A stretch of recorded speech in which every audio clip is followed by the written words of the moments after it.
Final Stop Brasil, Chapter 32. Love is just an illusion. Depression. Actually, my happiness would have been perfect, as Michael's problems in the school had stopped by itself, and otherwise he didn't give me no worries anyway. As before, our relationship was very close to each other. Even Michael was very independent now. Saydou was still the absolute dream man for me and did everything to make me happy. But nothing is forever, and some very dark clouds moved up on my seventh heaven. First of this fear of losing Saydou was getting always bigger. I reacted to the slightest signs with hysteria. If he was more than 2 hours late from work, I was nervous and fidgety. Sometimes he went, of course, after work to the asylum home in order to check his mail, or just for a chat with a few people in his language. However, he always announced it to me before. This evening, he hadn't announced anything, didn't come home. His telephone was off. Initially, I was nervous and shaky, but at 9 p.m., I still heard nothing of him. I was completely dissolved. It was less fear he deceived me, more that anything could have happened to him. For the upteen's attempt, suddenly a strange voice attended Saydou's phone. Confused, I asked to speak to Saydou. With almost mocking voice, the person asked, "Who is Saydou? I don't know him," and hung up. Then the phone was off again. Hysterical, I called Sabine and told her, sobbing, that I strongly suspected something had happened to Saydou. Shortly after, she was with me, but dissolved in tears. I wouldn't let her dissuade me.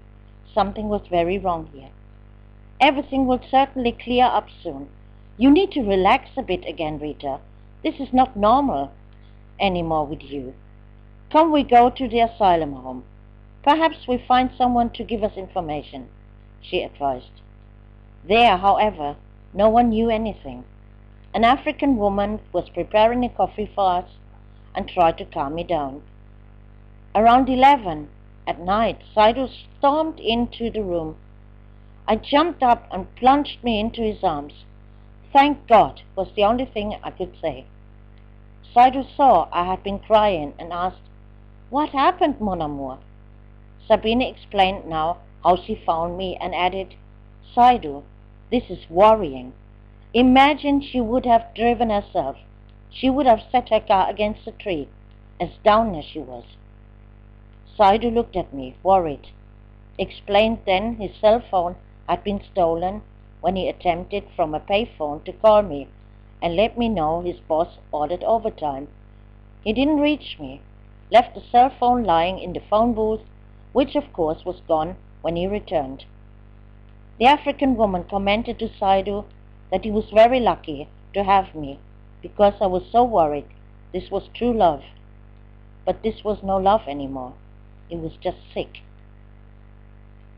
Saydou was not as carefree as before, but serious and thoughtful. After I had watched him for a while, I finally asked him what was going on. "Rita, I am living in sin with you. According to the Quran, I cannot live with a woman without being married to her. I know how you think that all Africans are the same and only marry German women to get their residence permit. But you know I love you and want to stay with you. I want to continue to live together with you, but not in sin. Marry me, mon amour." We were together for a long time now, and I believe to know Saydou well enough by now. He was different from Robert or Geraldo. Never had Saydou cheated on me, and it didn't bother him that I wanted no more children or couldn't even have any more. I knew Saydou was the father of a son. When he had told me, I asked him suspicious about the child's mother. Saydou had explained that he was not married to her and ended the relationship before he came to Germany. She and his son would live with their parents, but he was sending money for both of them. At the time, I had talked about it with Gailey, who warned me. Do you believe him? As a Muslim, he was in a relationship without marriage, but with a child? If you ask me, something is wrong about this story. Blinded by love, I forgot those words soon, or better, I didn't want to think about them. Every day, Saydou proved to me he really loved me, and not only me, Michael as well. Happy, I hugged Saydou. Of course I will marry you. And this I wanted as soon as possible. Saydou was the first man since Tony, whom I loved with all my heart, with all consequences, and with whom I wanted to grow old together. So I met with Geraldo and asked him for a quick and amicable divorce.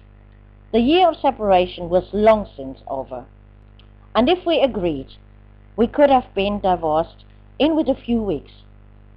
I made this account without Geraldo, though, who namely not even thought in his dreams about divorcing me. His residence was now being extended to another year. In the event of a divorce, he was back at zero. Geraldo, even if you refuse, it gets you nowhere, because I will not go with you to the foreign department anymore, and I will make the separation official by a lawyer. But I asked you, on behalf of our friendship, please agree to an immediate divorce, which saves us much time, money, and trouble. Geraldo refused. There was nothing to be done. I consulted my lawyer and lived now officially separated. More my lawyer couldn't do for me, because if Geraldo refused, we had to comply with the official separation year. The only possibility would have been if I confessed to the foreign department that I was separated already since 2 years from Geraldo. This, however, would make me liable to prosecution for fraud. Consoling Saydou took me in his arms when I explained my plight. Mon chéri, we have lived together without marriage for so long. We have more time and can also be married later. But exactly time we had not. Saydou's application for asylum had been rejected. Problems I had always repressed, but now I had to face exactly those. Together with Saydou, I consulted my attorney again, who was known to help foreigners. So he filed jointly with Saydou's lawyer by the fastest means an objection against the refusal. My lawyer warned us about, however, the appeal could be decided very quickly, and this shot then could go off to the back. We were still, however, in good spirits, until something happened what shook my confidence in Saydou from the ground. Saydou was still doing overtime, 12 hours a day, were almost normal. Therefore, he stayed some time in the asylum home simply to get some sleep. Nevertheless, we would not stay without our daily amour. I went for a couple of hours to see him, because in his room we were already undisturbed early, as opposed to my apartment, where we had to respect the presence of Michael and Jana, which meant we had to pull ourselves together until late in the evening. Our hunger for making love to each other had never become less, and we still made love several times in one night, if he stayed with me.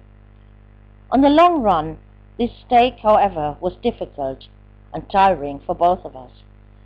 So if he remained in the asylum home, we were both able to have a good sleep for once. On one of those evenings, Saydou was lost completely in a letter he held in his hand when I entered the room. Without knowing why, I was overcome with a very strange feeling in the stomach. Saydou didn't even seem to notice me. "Who is the letter from?" I asked with faint lightness.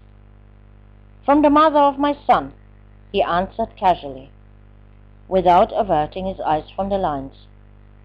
For me it was like a punch in the face. "Didn't you say you have nothing to do with her anymore?" I asked, and immediately Saydou knew by the tone there was thunderstorm approaching. Accordingly, he replied irritably, "And therefore she shouldn't write me to inform me about my son?" A fierce dispute was unstoppable, and ended so outraged that he crumpled up the letter and threw it to me. "Take it, as you can see for yourself. It is completely harmless." Saydou knew perfectly well that I didn't neither speak nor read French, apart from a few scraps that were caught by our lessons. Without even saying another word, I left his room and went home, the letter in my pocket. It was the first time in our relationship we had parted in a dispute. At home, I straightened the crumpled letter and looked at it. I noticed, just by the addressing, immediately that this letter was anything but harmless. "Mon amour, comment ça va?" Much more I couldn't understand. I wondered who could translate the letter for me. I wanted to be certain. Jana was out of it here. Also, she could have done it, but I didn't want to let her know this humiliation. I had an idea and called Gailey, with whom I had reconciled again since longer time, to ask her for Madhu's number. "Could you please explain to me why you want Madhu's mobile number?" she asked suspiciously. Gailey was my friend, and I told her in tears what had happened. Luckily, she saved me from "Didn't I warn you?" or similar, even though I knew it was what she was thinking. To Madhu I lied. "Madhu, I have a problem. I received a letter written in French. Can you translate it to me, please?" Madhu and Saydou knew each other fugitive, but I knew no African would drop another into shit. They all stuck together. With difficulty, I could keep my composure as Madhu translated the letter, in which was written that this woman had received Saydou's letter, and she also loved him very much, and missed him. Thierry, their son, had grown and was in good health. Both were waiting eagerly for Saydou bringing them to Germany. Of course, Madhu realized after the first line, this letter wasn't for me. "Why did you lie to me? If I told you the truth, would you have translated this letter?" "So who is this letter of?" Madhu wanted to know. My tears could no more restrain when I explained to him I had not embezzled this letter, but Saydou himself had left it to me, but obviously not figured I would have it translated by anyone. "Shit situation. What will you do now?" Madhu asked while we were taking the coffee he had ordered for us. "Honestly, I don't know. I trusted Saydou. We wanted to get married. Who knows what it's good for, that I have previously clarity. Why are you all so complicated like this? You and Gailey, now Saydou, and of all what happened to me before, I don't even want to start. We are no more complicated than other people, and certainly we are no monsters. We Africans come here because there's no life for us, no future in our home country. We leave behind families, suffering of hunger, and we have to support them. Each of us comes here with plans, with dreams and scores. We leave our women and children behind. Then we find out everything being difficult and complicated, and so we have to lie and cheat to survive. We also have feelings and fall in love, even though we have our wives at home. But we are not bad people. Think about it sometimes. Maybe it was Saydou's plan in the beginning, sometime, to bring his wife and child to Germany before he met you. Give him a chance to explain himself. I doubt it anyway, that he still wants to bring his family here." The same evening, I went to see Gailey. "What should I do, Gailey?" I asked helplessly, after I told her about the contents of the letter. Her answer rather surprised me. "You love Saydou, don't you? What does it matter if he writes to the other one? You have him here with you, live and in color." Depressed, I posed the contra question. To be living with a man, making love with him, knowing he thinks about another woman? This for me is worse than physical cheating. I cannot live with it. Moreover, Saydou lied to me. My confidence in him is destroyed. Look, your case is totally opposite.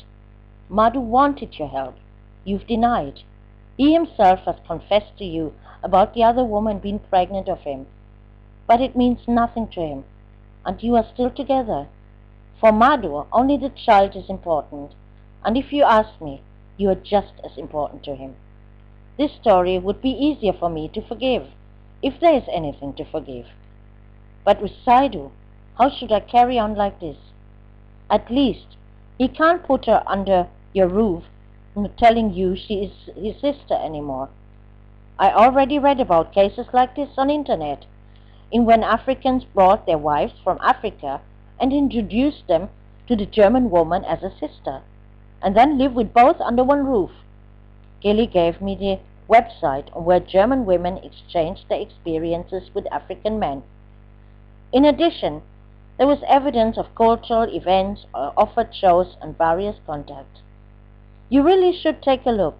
It helps to know we are not alone with our grief. At home, Saydou was waiting for me already. I could barely look at him when I began to speak. You have lied to me from the beginning. You love your wife and have the intention to bring her to Germany. When did you plan to do this? After our wedding? It's better if we separate. My confidence in you is destroyed. I can't live with it. I want you completely and with all consequences, but I can't share you with another woman. Please, pack your things and go. I hardly believed myself the words I spoke. When I lit a cigarette and looked up, I saw Saydou cry for the first time. Quietly he said, I know I've made a big mistake, but please believe me, I only love you. She's the mother of my son. I planned to bring her and my son here, but then I realized I love you, Rita, and this not only since you have changed so much. You are for me the most beautiful woman that exists. But I love you also for all the things you have done for me. I will never forget how you taught me German, your understanding and tolerance for some, my religion and my morals. You are, I know certainly, the only woman who makes me happy. Please give me another chance. Sadly, I shook my head. I can't, Saydou. It hurts too much. Give me time. Maybe we have another chance someday. But right now, everything would be worse if we stay together now. Please go. The following time was terrible for me, as well as for Michael. He didn't really understand my reasons, but he didn't blame me, at least not to the outside. Saydou left a void, which made Michael remove himself from me again. I couldn't get close to him anymore, and he was again more frequently aggressive towards other children, but also towards me. Once again, I withdrew myself from everybody. I didn't go out anymore. Finally, it was Jana who roused me. My God, this morning mood here, nobody can stand it any longer. No wonder Michael is always in such bad mood. Go and bring your dream man back again, because he won't come himself. After all, it was you who kicked him out. I don't know the reason or what happened, but I think everyone makes mistakes. Don't you think you should still give him a chance? Or was it so bad you can't forgive him? Was it? Or was it more painful to live without him? Basically, I knew the answer long since, but simply my pride wouldn't allow, until then, to bring Saydou back. I went to him, knocked on his door, entered, and knew, when I saw him lying in bed, quietly listening to music, I would not and also could not live without him. Saydou jumped up. Chérie, you? You forgive me? The next moment, we were lying in each other's arms, making love with ferocity I never knew before of Saydou. Exhausted, we stayed closely embracing in his bed. Will you give me one more chance, mon amour? Yes, but only under one condition. I can't and will not marry you. Find yourself another solution to remain in Germany. Saydou understood. I love you, and I will prove to you I am not going to use you for a residence permit." Michael was overjoyed when Saydou returned. For him and Saydou, soon everything was as it used to be. Not so for me. The other woman had settled down in my mind and stood between us. I couldn't prevent to suffer more from the relationship than being happy. It went as far I could barely eat. If I laughed, it was not genuine. Again, I had my antidepressants prescribed by a doctor. By the regular intake, my true feelings were stunned, and I was exaggerated, excited, and cheerful. But at least this way I could forget the other woman, who was so far away, but still always present between us. Instead, I concentrated on other things. Next year my parents would celebrate their golden wedding. 50 years married. I considered I would have to hurry to still follow their example. With this idea, I was well aware that nothing lasts forever, and my time was running away. For this very special day, I wanted to give my parents a very special gift. But what? I thought about talking to my sisters on this subject. Maybe we could even raise something together. Although we might not have too much to do with each other, but this could have been a one-time exception. To Elke, with whom I now only had little phone contact, I made a proposal. She hesitated a little, but said she would think about it. For a while we talked on the phone, when she remarked, "You sound so very positive. How are you?" "I'm brilliant again. I have suffered from severe depression, but now with help of antidepressants, I'm fine again." I thought nothing of it to talk openly about it with my sister. However, there was a reason for me to worry. As usual, it was once again about Kathy. But initially, I was pleasantly surprised. Mark had given Kathy a crash course in PC application with word processing, spreadsheets and all. Kathy applied for a temporary employment agency, and with good luck or faked certificates, she had the job, despite the lack of professional experience, and was assigned directly to a large international package delivery service for credit checks. I was very happy for her, and hoped she found the right path now. Kathy was not stupid, and I was sure she would soon acquire the work. But then the evil surprise followed in a twin pack. When I passed by to see her and Marcus, I found myself unexpectedly opposite Mark's brother, whom Mark had brought from Nigeria. "He now lives with us," Kathy told me. "How do you want to live here with 4 people?" "With 5, Mark proudly piped in between, and explained to me that Kathy was pregnant. "Do you expect me now to congratulate you?" I did not. Said nothing further on the subject. There was nothing to say. They still lived in the far too small apartment. Mark was still studying, and therefore the job Kathy was risking now with the pregnancy was worth of gold. And on top of everything else, they now had Mark's brother on their back, who didn't even speak proper English, not to talk about German, and this way they wouldn't get rid of him so quick.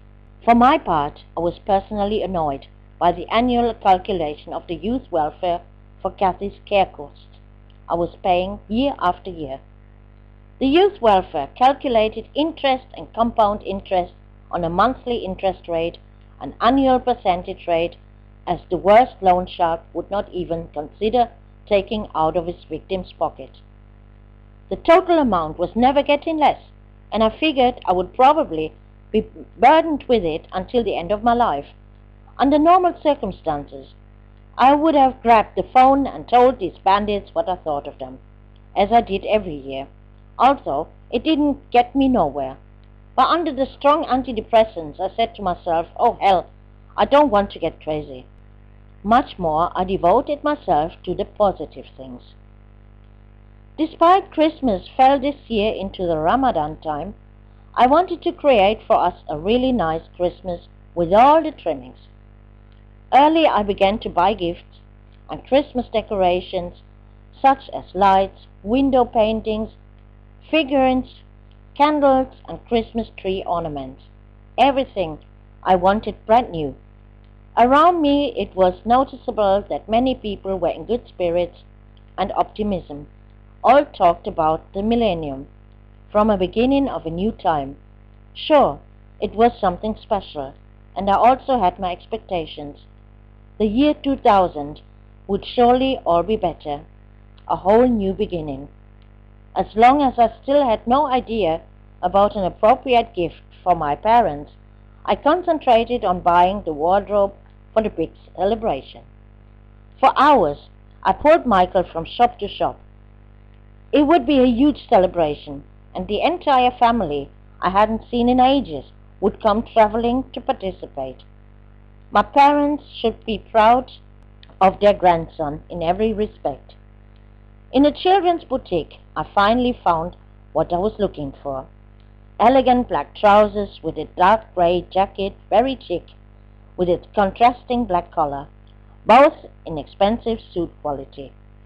Michael looked so beautiful in this. In another shop, I found a matching black silk shirt with a small grey silk tie. Together with a black patent leather shoes, these clothes cost a fortune already. For me, the search was even harder because I wanted something unusual and not just a long party dress. With such stuffy wardrobe, the others ought to show themselves, not me. In the entire city center of Hamburg, I found nothing, so I rummaged through the smaller boutiques in Altona, where I actually spotted something what exactly met my expectation. A trouser suit in exclusive shiny linen, which shimmered in different brown tones. The trousers were cut very narrow and fitted me well with my narrow hips. My family knew nothing of my extreme weight loss. The top part, of the same material, however, permeated with fine golden silk strings, harmonized beautifully with the brown. The associated blazer was long up to the thighs but narrow on the hip. The special kick which gave this pantsuit exclusively was the kind of transparent brown vest top, which reached down to my knees and was worn as a tunic over top and pants. It was a single model and expensive. However, I was instantly in love with this combination, and when I looked in the mirror, it seemed like made for me. My long brown hair, now drawn down to my back, looked perfectly with the outfit. The worst, however, was yet to come, finding matching shoes. Even at the thought of trying on countless shoes until I found some suiting me and also met my liking, drove the bitter sweat on my forehead.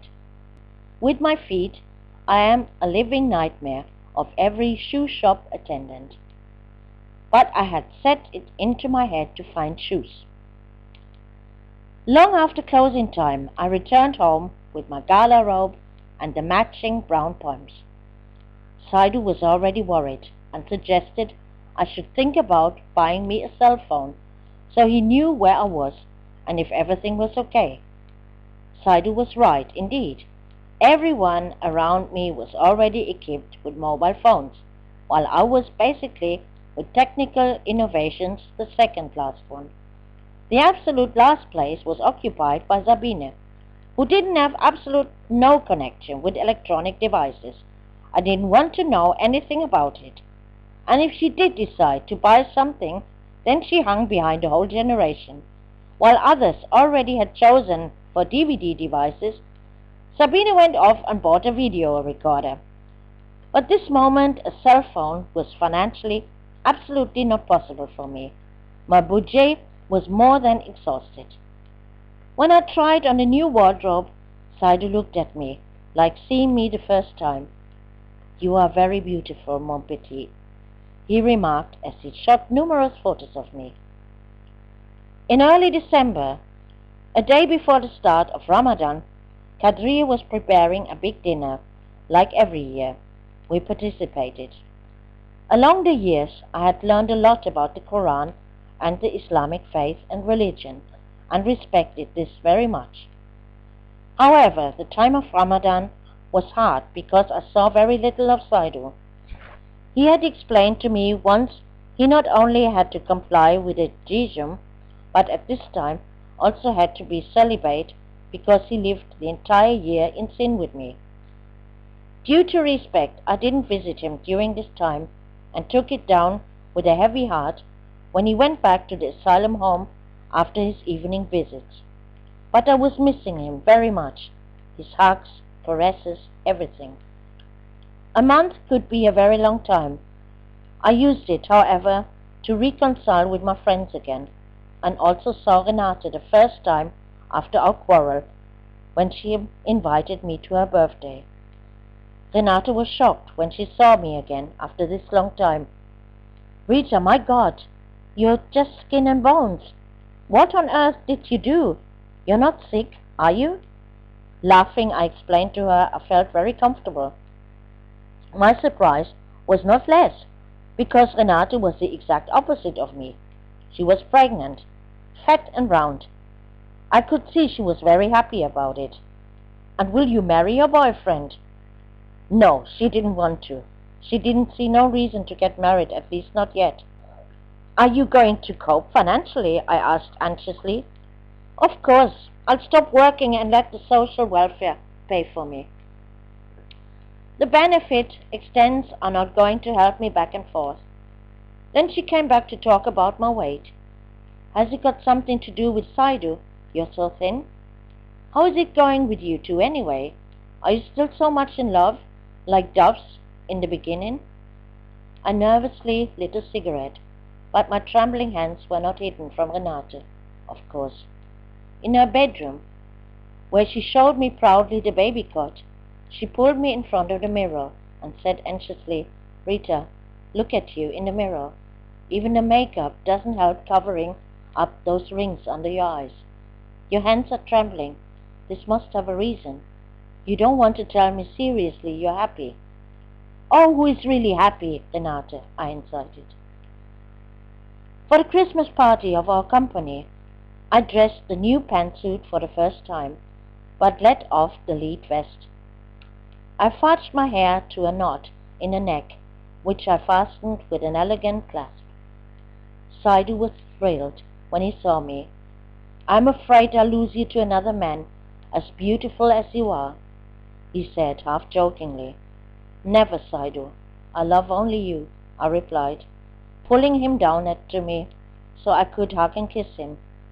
The Christmas party this year was particularly exclusive.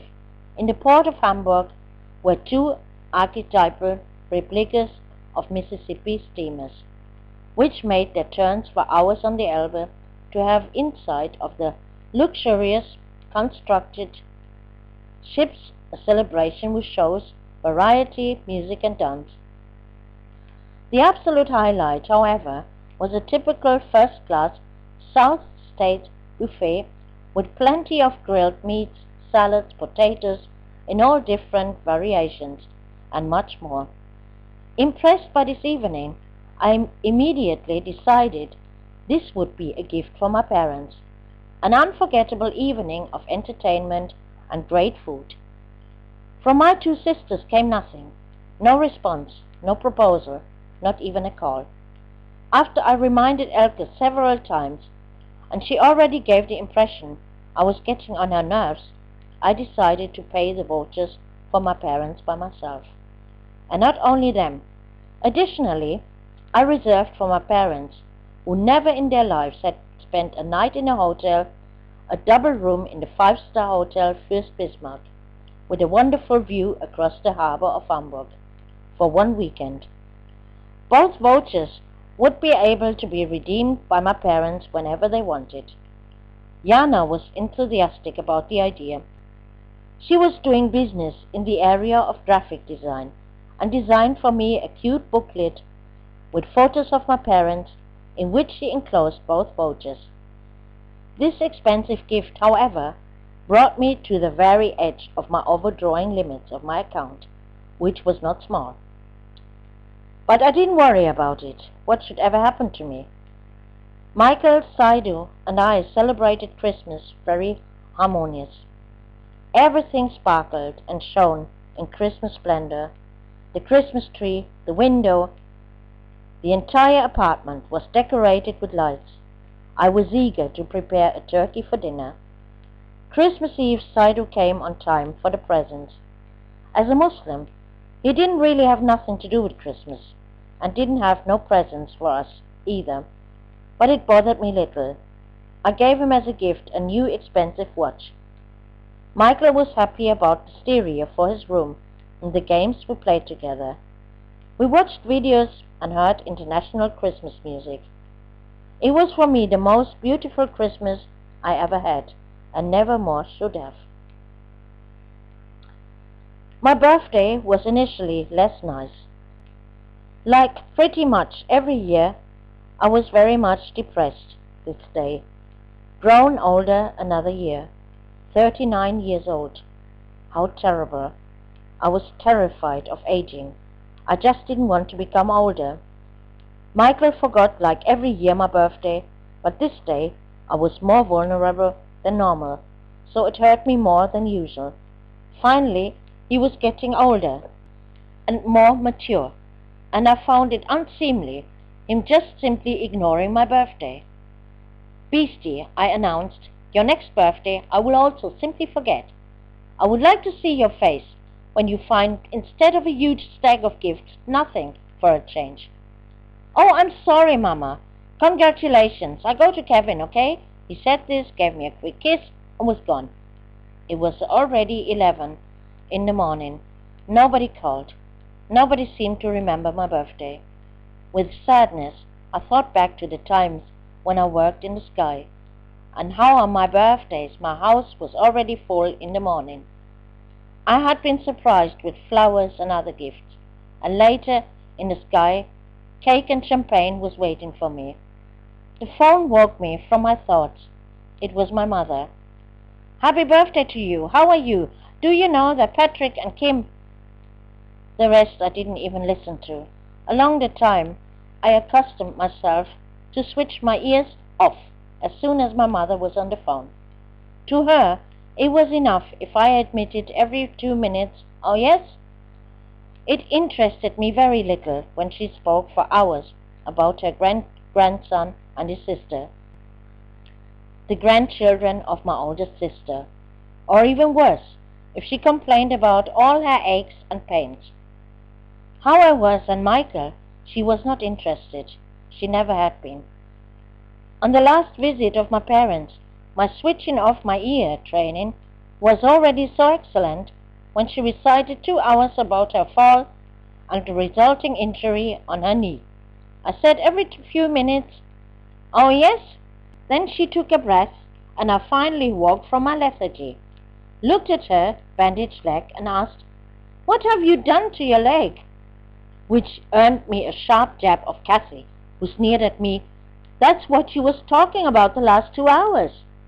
Fairly stupid, I had looked at Kathy, not knowing whether to laugh or cry. Cry of fear my mother could begin with a story all over again. In my mind's eye, I saw myself giving my mother a cactus as a gift for the golden wedding. As my hearing was released again, your father wants to congratulate you too. My father came to the phone, congratulated me, and we spoke not even 2 sentences when I heard in the background, don't make it so long. It is otherwise too expensive. Normally, I could have laughed about it, but not today.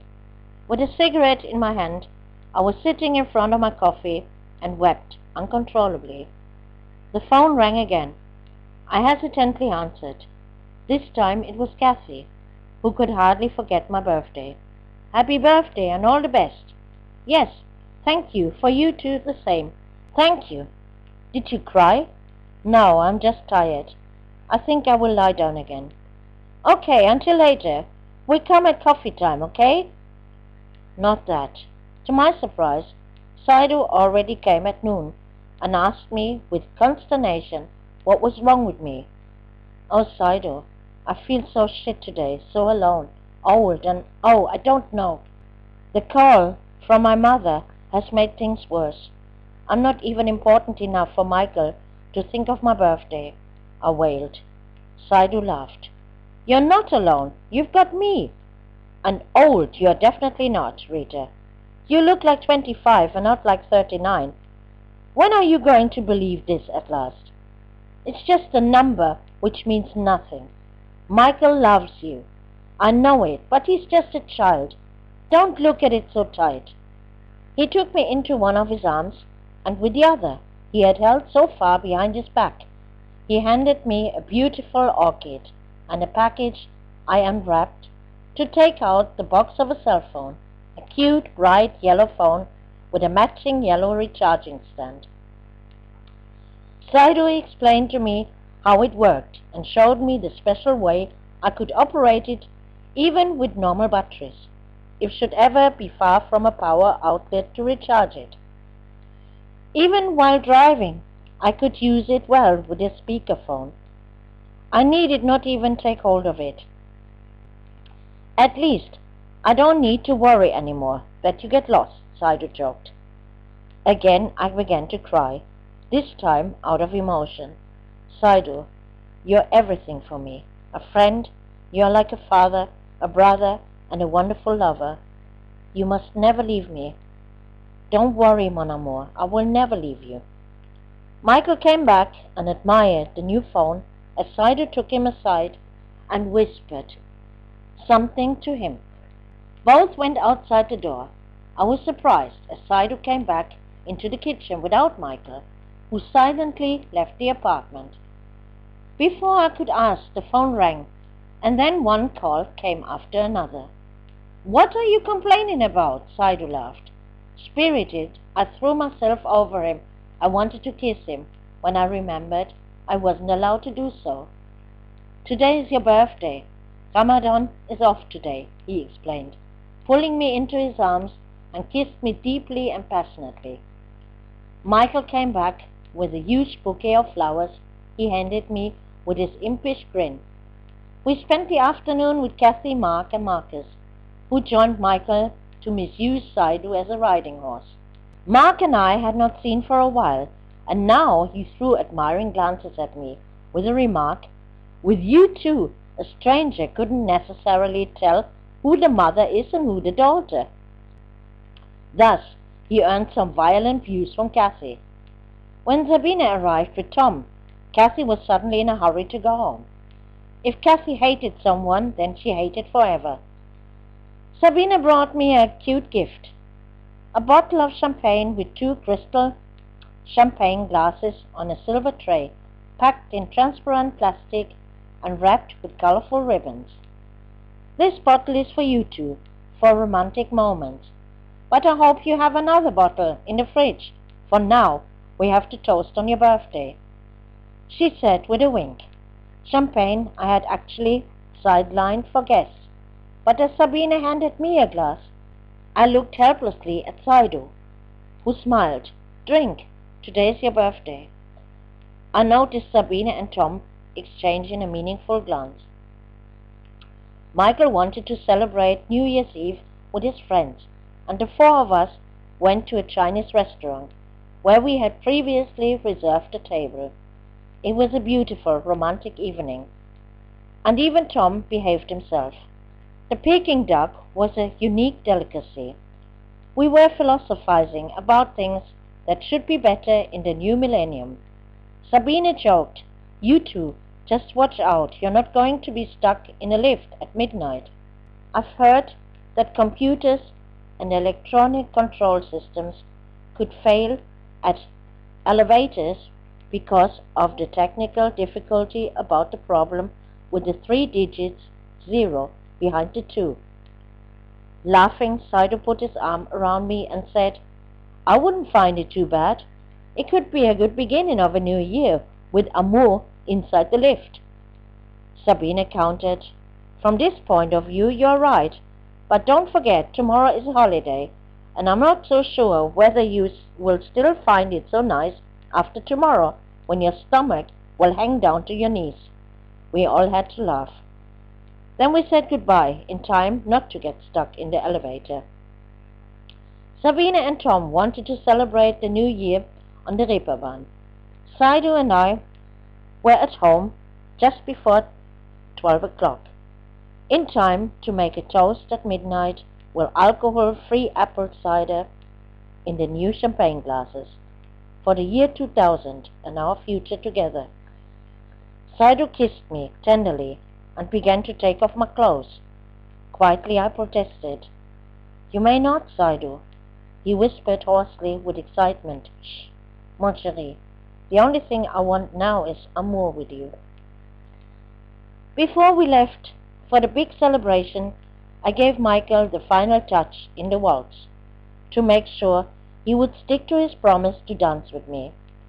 Although it cost me quite a bit of conviction because Michael was very shy, but promise was promise. The day before our trip, I dragged Michael to a new afro shop where they turned his wild hair with a chemical relaxer to a stylish short haircut. In elegant waves, his short haircut was combed back from the forehead, which made him look more beautiful yet. I was pleased, and the next morning we took off. Saydou and Jana would take care of the apartment for this week. It was kind of strange. I could trust Jana more than my own daughter. But seen rationally, I knew Saydou would never be as foolish as Geraldo and pull off any number in my apartment. Saydou carried our suitcases to the car, said goodbye to Michael first, who immediately sat inside the car afterwards to take me into his arms. I looked up at my big dream man and sighed. "How will I stay a whole week without you?" Saydou smiled. "If you can't hold out, then come back earlier." We hugged and kissed. Saydou assured to call me, then I drove off. Without being able to explain it to myself, I felt oddly liberated on the trip.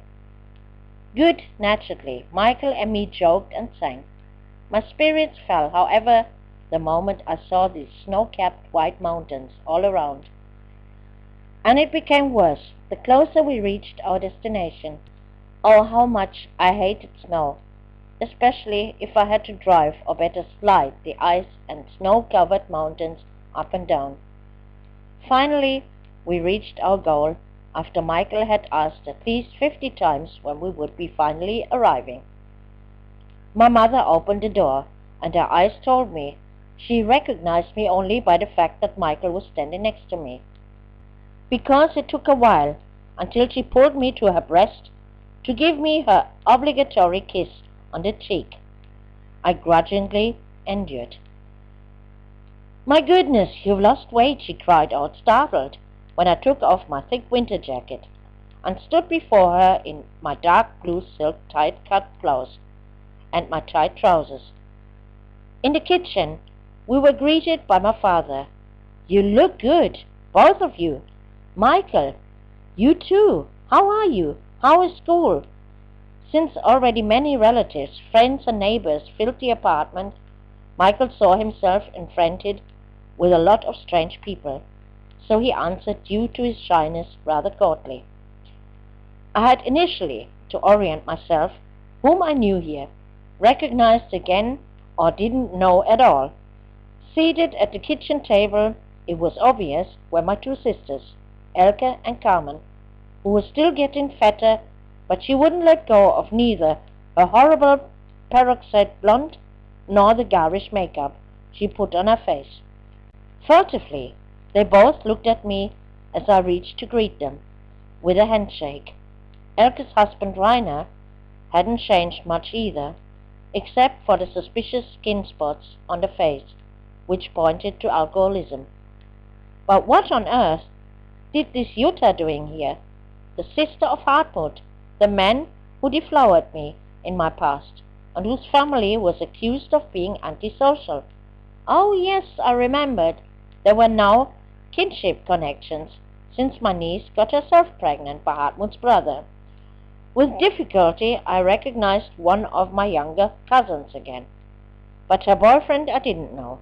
In the living room, which was quite large, since my parents had for years not exchanged to another house, but for one floor below, when my godmother had died, was also full of people, and I had to sort out between friends, relatives, and neighbors, eager not to drop myself in an embarrassment for not recognizing my aunts and uncles.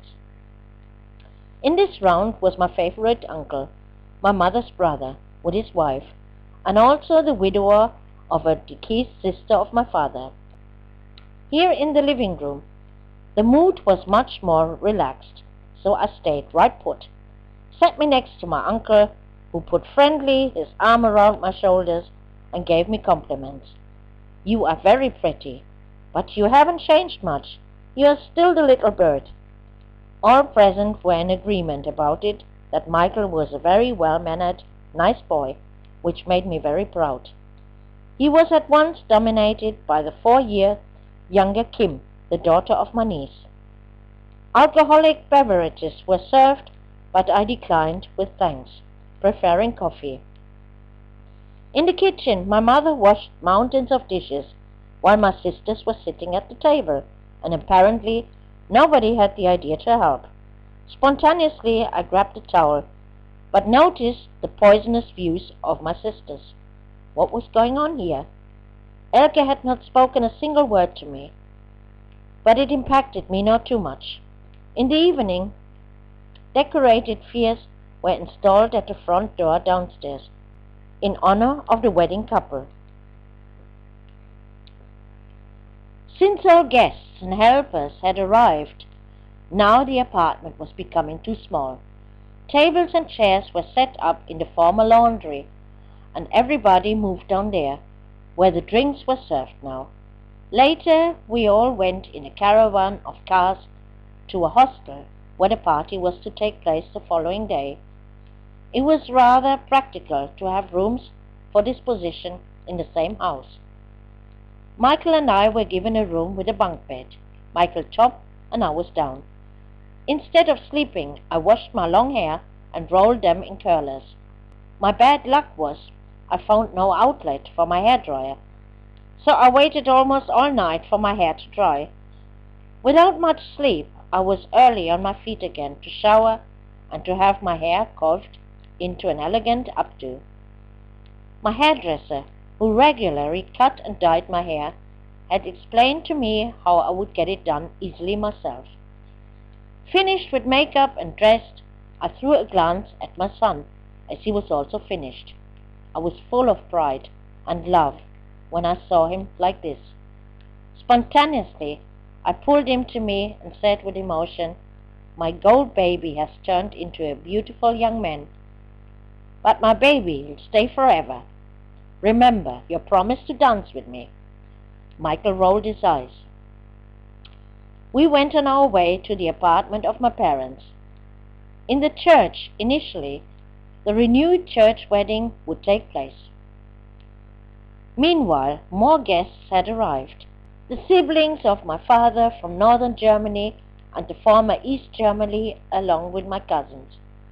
Even my former favorite cousin had come along.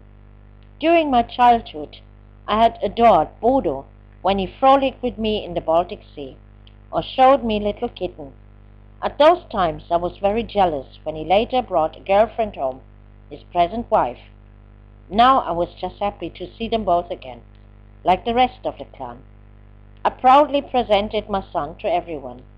There was no one making any note or grimaced.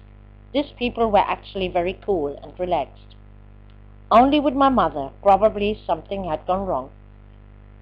From all sides, Michael and I were overflown with compliments. Elke, who helped pouring the drinks, gave me a strange look, and then I remembered she also had hardly spoken with Michael. If the most, maybe 3 words. Earlier, they couldn't get enough of him. I resolved to ask them if the opportunity arose. Amidst the hustle and bustle, my older sister was doing the makeup for my mother, far too garish, with bright red lipstick, so she resembled more a clown. I was about to intervene when one of my uncles grabbed me by the arm and asked, "Tell me how you're doing in Hamburg and what you do professionally." On this topic I could of course relate for hours, while my uncle was listening, interested. Again I noticed the strange looks of Elke. Before the church I gave my parents their gift. They were really touched. "This is an unusual gift," said my father, delighted, without knowing what really was coming up to him. "Whenever you want, you can redeem the coupons. Only for the room, please let me know in advance, so I can be sure they have a vacancy." Everyone wanted to see the little book, made by Jana, with the vouchers, and when it reached the hands of my sisters, I harvested directly hateful twinkle in the eyes of both. I had enough of this. After all, I hadn't done nothing to no one. "I'm sorry, but I have often enough called.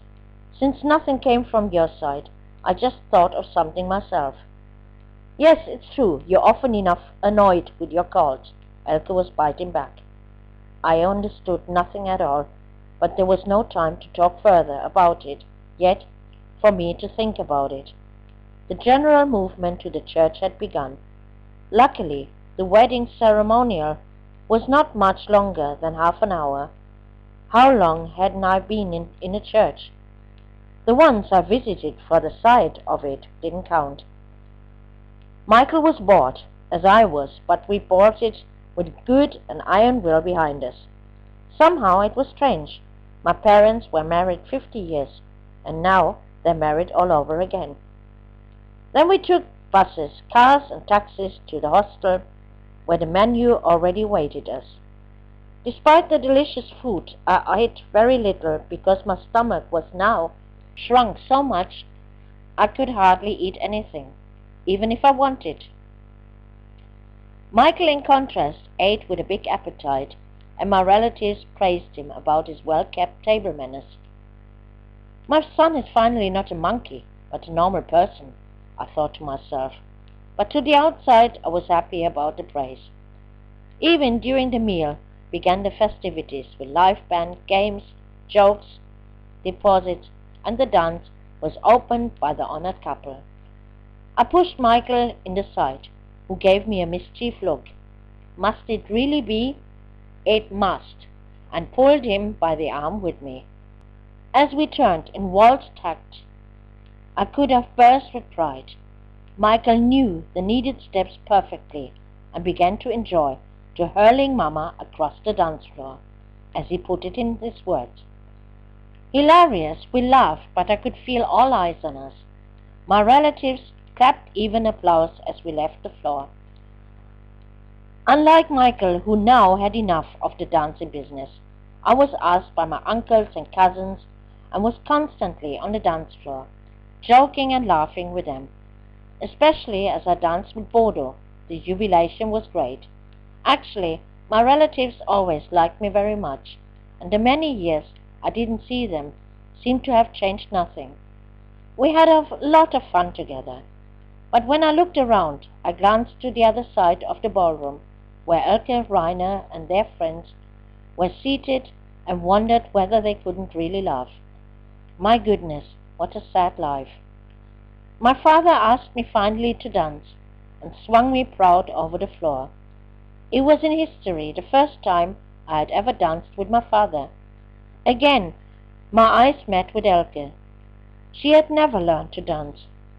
Well, actually, I hadn't either, but I had it probably in the blood. Between the dancing, I changed here and there, talking to one or the other, and sat next to my mother.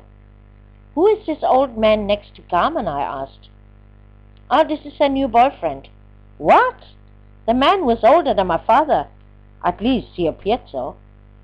Some things never change. He probably possessed a thick wallet. I imagined that one day or better not. Instinctively, I shook myself. I wandered over to the tables where Elke sat with our niece. Their conversation stopped when I sat down with them, but then our niece went on. "I, at least, take my children in consideration. I'm not happy with my marriage, but it doesn't mean I can change the man how I please." This was obviously against me. But what right did they have? For years I had hardly any contact with the family here, and made me no headache about what they were doing here or not. Excuse me, but I think every individual has a right to live as he likes best. If you should have overseen it, I have a very good relationship with my son, but also I'm a woman, enough to be happy as well. Because if a woman and mother is happy, so are the children. Clearly, not everyone can afford to live without a husband's salary. I can, because I'm financially independent. This shot went off against all the women sitting at this table. I was superior to them, and if I was provoked, then I showed this as well. They tried to wipe me one in a different way. Rainer asked me to remain seated there and have a toast with them. With pleasure, but for me only Coca-Cola Light. A friend of Elke and Rainer sat down beside me and immediately began a conversation with me. His alcohol breath was so repulsive, I turned my head in the other direction. It still didn't escape me someone mixing something in my Coke, but I didn't show it. Michael, who had for longer time now developed a strong protection instinct, especially if Saydou was not around, stood suddenly behind my chair. "Mom, I'm tired. I want to go to sleep. Are you coming?" "You can already go to bed. I will follow you soon." So I gave him a kiss, but Michael stood, irresolute. The glass was now in front of me, and Rainer raised his to toast me. I raised my glass, held it to my nose, and asked, "How stupid are you taking me?" I turned to Michael and said softly, "Don't worry, you can go to bed. I know how to look after me." With an angry glance at the man who sat next to me, he was still hesitating, but finally left. This one absolutely tried to force a conversation, but when I saw again a glass in front of me, I said annoyed, "People, I don't drink alcohol because it is not compatible with my medication. But unlike you, I can have fun without alcohol." Edgar then announced with loud voice, "Yes, she takes drugs because she's a bit gaga." At first, I found myself tempted to get up and slap my sister in the face, but I didn't allow myself to be carried away. Instead, I answered calmly, "If you think so, I have the impression that I'm the only one in this round who is actually normal." With these words, I got up to tell my parents I would go to sleep, waved to the family, and left the ballroom. In the corridor to the room stood this guy with the alcohol breath, suddenly behind me, and tried to hug me. "What is this? Did my sister send you?" I asked him after I pushed him away from me. "Oh, rubbish, I just think you're sweet." I shook my head. This village idiot was the last I needed here. I went and opened my door, but this guy pushed his way behind me with lightning speed into the room. "Get out," I shouted and held the door for him. "But I only want to talk with you." I was already outraged, as from the upper bed the head of Michael showed up. "What do you want from my mother? Get out of here and leave us alone." This the guy did not exactly expect, and slipped out of the door. I had never experienced my son being this resolute, and had to laugh now about my protector. However, I wondered what had gotten into my sister. Why was she so hostile and attacked me this way? In the morning, I was already up early, showered and dressed in a grey silk miniskirt and a roll-collar sweater. I wore my hair open. Michael was still asleep, so I quietly went over to the ballroom, which appeared now more like a battlefield. On her own, the hostel owner was trying to clean up the mess. I helped her. Other early birds came to help as well, and so I left to call my old friend Margaret. We agreed before I would spend 2 or 3 days with her, because since I didn't come often in this corner of Germany, I wanted to use this opportunity. "I think tomorrow or after tomorrow we will arrive at your place." She was very excited, looking forward to see me again. Next I called Saydou and was lucky. He was in his break. "Ah, mon chéri, comment ça va?" he shouted happy into the phone. I described briefly how the celebration was, what had happened, and finished, "I just wanted to hear your voice." We said goodbye with his promise to call me in the evening. Meanwhile, my parents had arrived from home. Oh yes, everything is already clean and tidy. Well, then we can soon begin with the brunch, my mother stated happily. The owner of the hostel joined us and informed the coffee was ready, and she only managed it because I already helped her since very early. Now my sisters also arrived, along with helpers, and brought the cold plates for breakfast. I was just grateful for a strong coffee and a cigarette. My mother brought the coffee as my cousins arrived. Immediately we began to make jokes. Bodo and I were photographed together, but then I could feel somehow storm was in the air. Michael joined us, showered and dressed. After we wished us a good morning, I went into the kitchen where my sisters prepared the brunch plates. Do you need help? I asked. Both turned to face me, looked at me in appraising. Then Elke said, We don't need your help. The whole running around and everything for the celebration was stuck with us, and you come here and play the grand lady. What is it actually you are holding against me anyway? Is it the fact I live further away in Hamburg?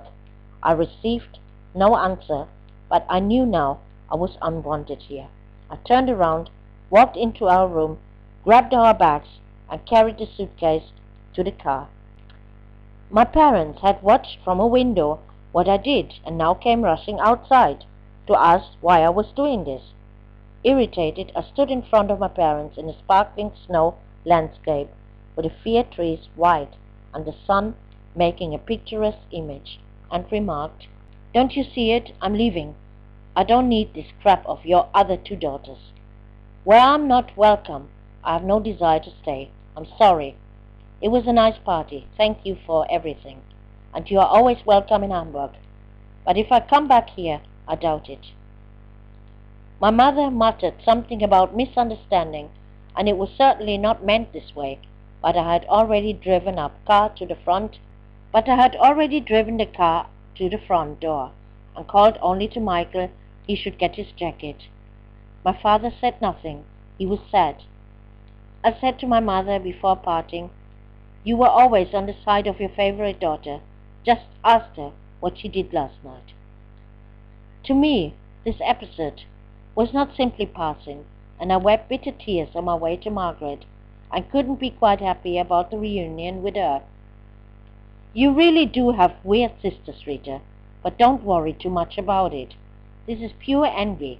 You have your life fully under control in Hamburg, as opposed to your family in this small town here. Also, look at yourself. You simply look smashing. For Michael, it was here right at the beginning much more interesting than the boring adult party. For Margaret's two sons were almost the same age as he, and all three had already disappeared in the nursery. While Margaret was preparing food in the kitchen, I called Saydou. Weeping, I told him I had left my family and why. Mon amour, don't be sad anymore, and forget your family. You've got me. I'm always there for you. Saydou's words were like medicine for me, and now I could concentrate fully on Margaret. We shared some common characteristics. Margaret looked much younger than her age, too. She was a single parent like me with the two boys. But one thing she had ahead of me. She didn't need a husband by her side to be realizing herself. In her life, only her sons and the painting was important. I was very astonished about the talent she had developed. Throughout the apartment hung beautiful landscapes and portraits painted by her. For 3 days we stayed, and Michael even went with Margaret's sons to their school, which eventually was my luck, for Michael's teacher tried to give me real problems for his extended absence and away from the tuition. She sent a report to the youth welfare, but after the directorate of the school of Margaret's sons sent by fax a confirmation that Michael very well had been at school, the investigation case against me was settled. Not long after our return to Hamburg, Saydou asked me for a serious conversation. Rita, I think I have found an opportunity to stay in Germany without us having to get married. For this, I need your help though. I got an address in Paris where I can get a false passport, a French one, for 5,000 marks. Will you help me? Of course I'll help you, Saydou. But how will you go about it? Both of us didn't have a clue how and what to do, but there was indeed a specialist for such cases, very nearby. We discussed the problem with Mark, who said he would very much like to help Saydou, but he was specialized, unfortunately, only on British passports, because they were the easiest to fake. I got goosebumps. Mark talked about it as if this was the most normal thing in the world. I can't issue him an English passport. With this police control we have here, it would be too dangerous, since Saydou doesn't speak a word of English. The police is not that stupid. But for 5,000 marks, I think he will get a real passport. In France, they are getting the genuine of the deceased from the Foreign Legion. Thus, our decision was set to travel to France to get a new passport for Saydou. I asked my bank for a new loan, a credit of 5,000 marks. In general, no problem. You are a good and confident customer. The employee had a look at my account, which she had uploaded on her computer. I can see you have overdrawn your account by 5,000 marks, so we would have to raise a credit of 10,000. This way you have then again more limits, and it will be cheaper monthly than the costs for the overdraft. She counted and gave the data into the PC. While printing out the contract, she explained the total amount with interest, credit insurance, and will be 14,500, with a monthly installment rate of 450. If you sign here, you can dispose over the 5,000 in 2 days. I was feeling dizzy.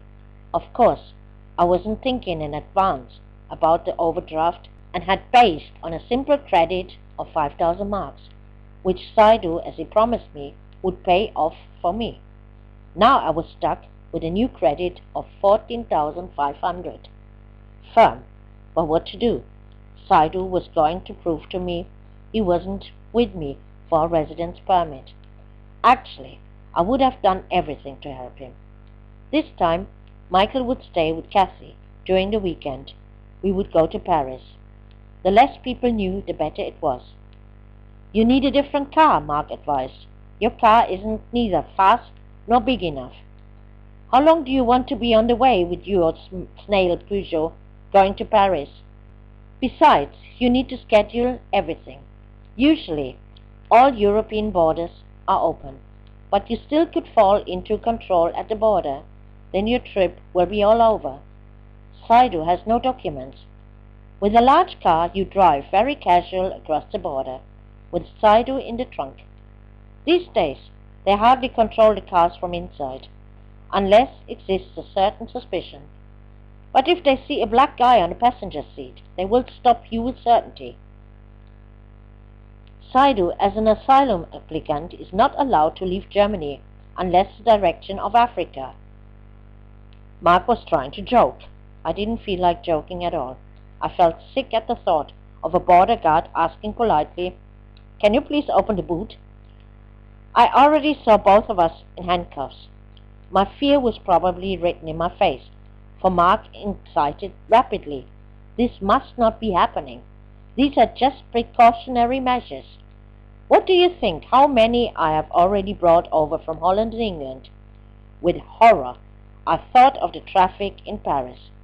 Never before had I seen so much traffic chaos as in Paris when I was there with Michael. And I vowed never to drive myself to or through Paris.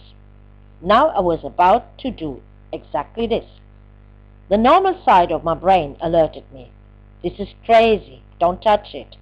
The other side signaled, beside the actual reason for our trip, Paris, city of love. Could there be more romanticism than spending a weekend with Saydou in Paris? And this side of the brain put off all the doubts, and the other half. I rented an Audi 100, which wasn't only equipped comfortable, with air conditioning, power steering, CD and cassette player, and super sound system, seats such as living room chairs, a maximum speed of 280 kilometers on the clock, and it had a giant trunk, even better, with a space between the rear seat and the actual trunk. In front of the trunk was a partition. This way, the empty space could not be seen in the least. It was a perfect vehicle for our project. In our garage, we practiced the camouflage. The result was satisfactory. Saydou didn't even need to get out of the car. He just had to change to the back seat, pushed half of the back seat to the front, and squeezed himself into this cavity space. Thus, we would actually draw no attention on us. And if the trunk would really have to be opened, nobody would notice anything. Friday night, we planned to get started as soon as the traffic jam dissolved in front of the Elb Tunnel. Kathy and Mark had a wonderful view from their window across the highway and would notify us when we got ready.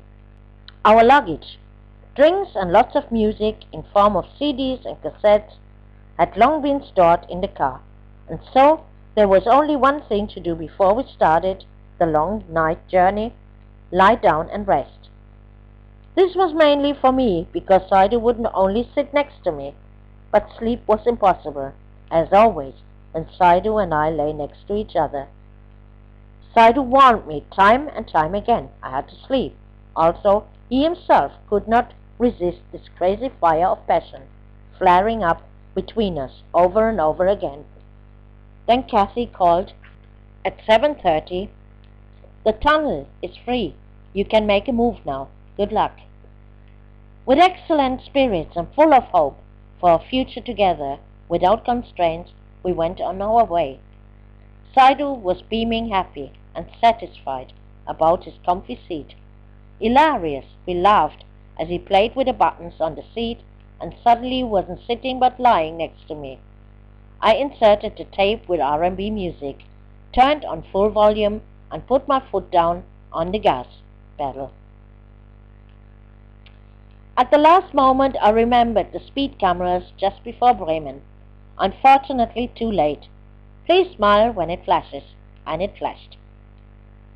A glance at the speedometer made me realize this would cost me at least 100 marks. Too late. I would have to worry about it later, not now. The rest of the way up to Aachen was, except briefly, with no speed limit, and I flew across the highway while Saydou opened beverage cans and even lit cigarettes for me. When he was finally tired and yawned, I told him, "Go to sleep. You don't need to stay awake the whole time." Decidedly, he waved off. "I'm not going to leave you alone." Next thing, I missed the direction sign for the direct passage to France.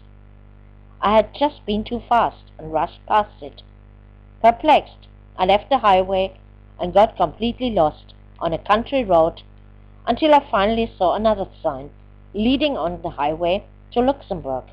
Making a transit through Luxembourg, we would definitely get to France. Spontaneously, I decided to do this, because it appeared better for me than continuing on this dark road. But this meant we had to pass 2 border crossings. Saydou wasn't happy about having to climb twice into the cavity, but it was still better than turning back all the way to the direct border to France. We had already lost much time. I had not long to go through Luxembourg until the sign for the French border was seen. Another 100 kilometers, then 50, 20 kilometers. Saydou, climb to the rear. We are just at the border. Inside I was a bundle of nerves, but outward played calm. The passage of Luxembourg had been opened and completely calm. I hoped we had the same luck here. Actually, we had. The passage was free, but I could feel beads of sweat on my forehead. After some 20 kilometers, I called Saydou to come out now.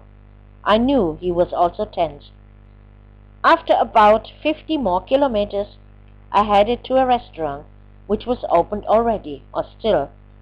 Because I wasn't only feeling relaxed, but also dead tired, I needed a break.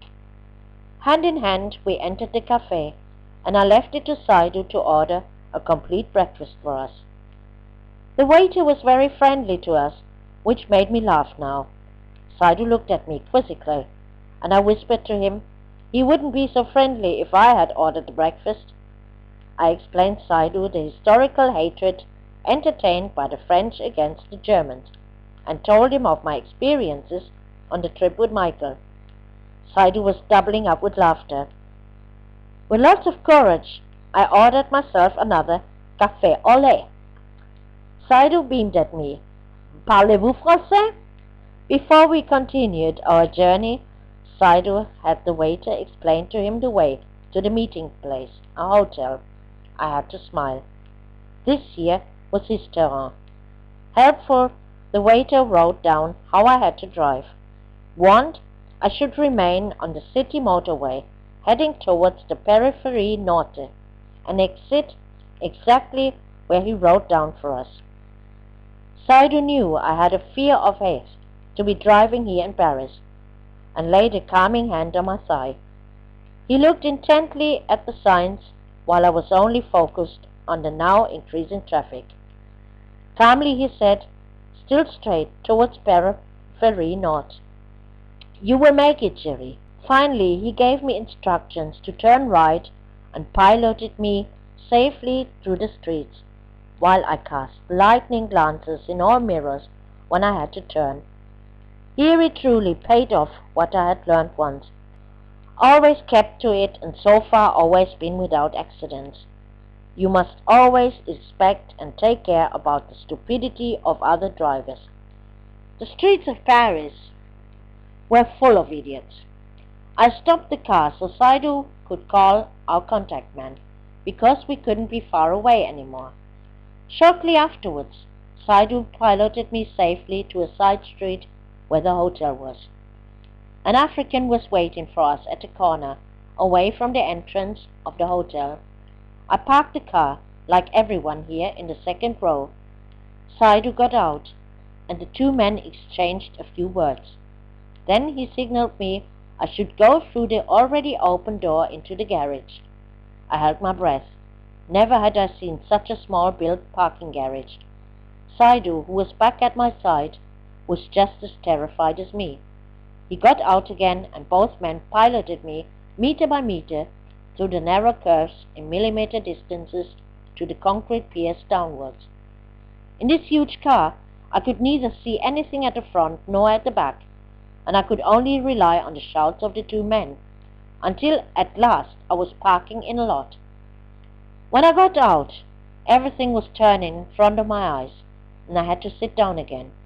Gently, Saydou pulled me out of the car into his arms, and I saw tears running over his face. Ma chérie, what is it? We have made it, though. Among tears he spoke. Throughout the world, there is no other woman who would do all this and take so much stress just out of love for me as you do.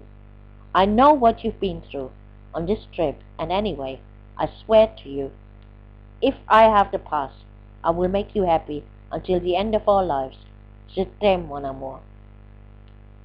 Before he turned to our companion, he gave me a long kiss, in which I could feel all his love for me, and surreptitiously wiped the tears from his face. Our guide took us to the reception, where no documents were requested. Saydou paid for our room. Our guide showed us which one it was, and suggested we rest it initially.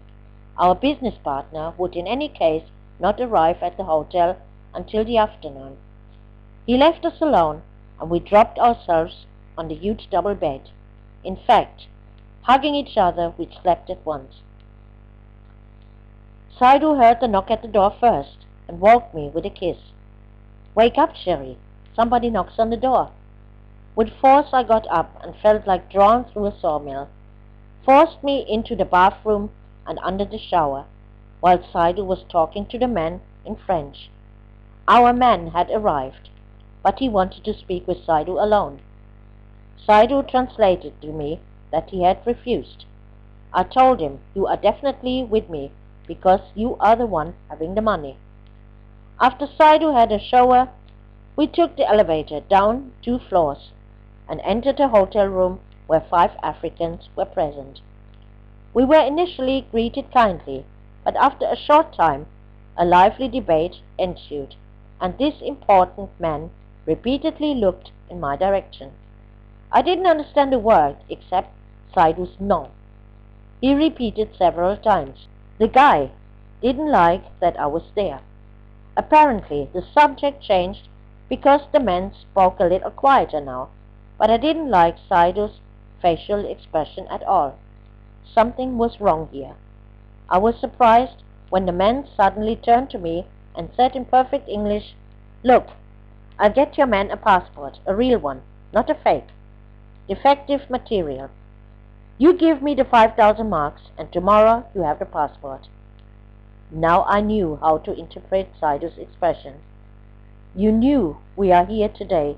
Why is the pass not ready yet?" I asked, becoming suspicious. He gave specious reasons, and the discussion continued for a while in English and French. I could feel a big knot in my stomach and a lump in my throat. Saydou and I looked at each other. "You decide, Cherie. It's your money." Instinctively, I felt that the following minutes meant the death sentence to our relationship. Panic rose up inside me. "Saydou, what would you do if it was your money?" My mind told me clearly we would lose the money, and Saydou would never see a passport. "I don't know," Saydou answered, tired and resigned. For him it was as clear as it was for me that something was very wrong here, but he clung to the hope it wasn't. I was close to despair and tried to talk to the man to convince him, to negotiate, explained under which circumstances we came here, that I took out a loan so Saydou would have his passport. He didn't go for it, didn't want to know. Finally, I offered him, "I'll give you half of the money now, and the rest tomorrow when we have the passport." He shook his head. "This is a business based on a mutual trust. I trust you. You could, for example, be police. So you must trust me also. The 5,000 in advance or we forget it." Saydou stood up first. "Come on, Cherie, let's go." Everything in vain. From one minute to another, all dreams destroyed. The man called after us yet. "You can still think about it. Until tonight, I'm here." In our room, I called Mark. He was the professional and was able to assess whether this was a normal business practice. "For heaven's sake, don't give this guy the money. Come back and we'll look for another opportunity. I will listen around here." Saydou was completely absent, not at all responsive. Shaken, I realized this had thrown him completely off track.